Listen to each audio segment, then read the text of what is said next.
All right, this is real quick. So all I did was apply some of this lubricant here.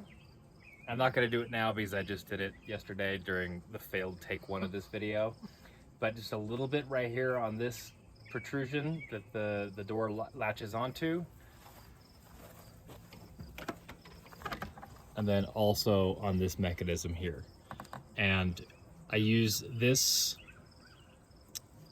lubrication. There's nothing special about it. It's just some lube that my dad recommended.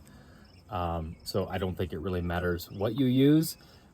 All that seems to really have mattered is that this bit here and that bit there has some lubrication applied to it. And now closing this thing is much easier. So there's a bee harassing me. Is it recording? Rolling. Yes. This will be good for outtakes. Yes.